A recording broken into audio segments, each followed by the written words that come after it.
ಈಗ ಜಾಮೂನ್ ಕರಿಯಬೇಕು. ಮೊದಲು ಎಣ್ಣೆನ ಕಾಸಿಕೊಳ್ಳಬೇಕು. ಎಣ್ಣೆ ಕಾಸುವಾಗ ಖಡಕ್ಕಾಗಿ ಕಾಸಬಾರದು, ಮೀಡಿಯಮ್ಮಲ್ಲೇ ಕಾಸಿಕೊಳ್ಳಬೇಕು. ಖಡಕ್ಕಾದರೆ ಜಾಮೂನು ಒಳಗಡೆ ಬೇಯುವುದಿಲ್ಲ. ಸ್ವಲ್ಪ ಹಿಟ್ಟು ಹಾಕಿ ಈ ರೀತಿಯಾಗಿ ನೋಡಬೇಕು. ಮೆಲ್ಲಗೆ ಮೇಲೆ ಬಂದರೆ ಗ್ಯಾಸ್ ಸಣ್ಣ ಮಾಡಿಕೊಳ್ಳಬೇಕು.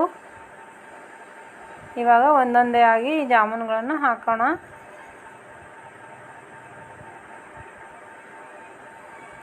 ಈ ರೀತಿಯಾಗಿ ಹಾಕಬೇಕು. ಗ್ಯಾಸ್ ಮಾತ್ರ ಸಣ್ಣಗೆ ಇರಬೇಕು.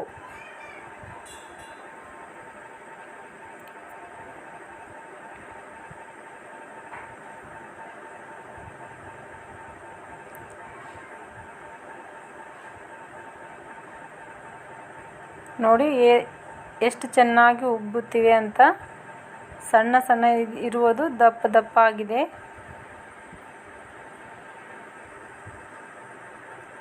ಈ ರೀತಿಯಾಗಿ ಗೋಲ್ಡನ್ ಕಲರ್ ಬಂದ ಮೇಲೆ ತೆಗೆಯಬೇಕು. ಬೆಳ್ಳಗಿರುವಾಗ ತೆಗೆಯಬಾರದು. ಚೆನ್ನಾಗಿ ಎಣ್ಣೆಯಲ್ಲಿ ಫ್ರೈ ಆದ ನಂತರ ತೆಗೆಯಬೇಕು.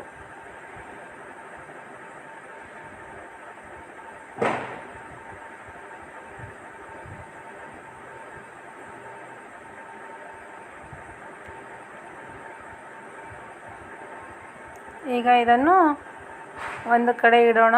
ಇದಕ್ಕೆ ಪಾಕ ಮಾಡಿಕೊಳ್ಳೋಣ.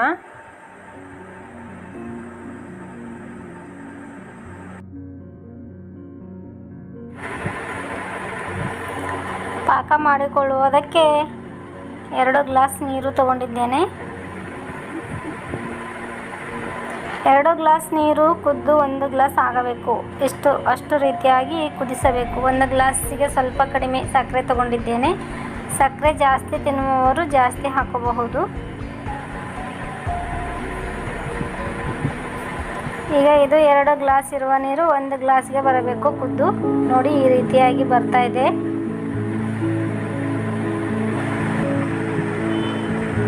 ಇವಾಗ ಪಾಕ ರೆಡಿ ಆಗಿದೆ.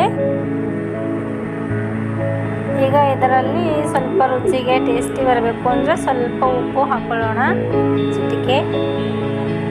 ಈಗ ಇದರಲ್ಲಿ ಮೊದಲೇ ಕರೆದಿಟ್ಟುಕೊಂಡಿರುವ ಜಾಮೂನು ಉಂಡೆಗಳನ್ನು ಹಾಕೊಳ್ಳೋಣ. ಈಗ ಜಾಮೂನು ಉಂಡೆಗಳು ಆರಿವೆ. ಪಾಕ ಬಿಸಿ ಇದ್ದರೆ ಜಾಮೂನು ಉಂಡೆಗಳು ಆರಿದಿರಬೇಕು. 2 ಬಿಸಿಯಾಗಿರಬಾರದು. ಯಾವುದಾದ್ರೂ ಒಂದು ಬಿಸಿಯಾಗಿರಬೇಕು.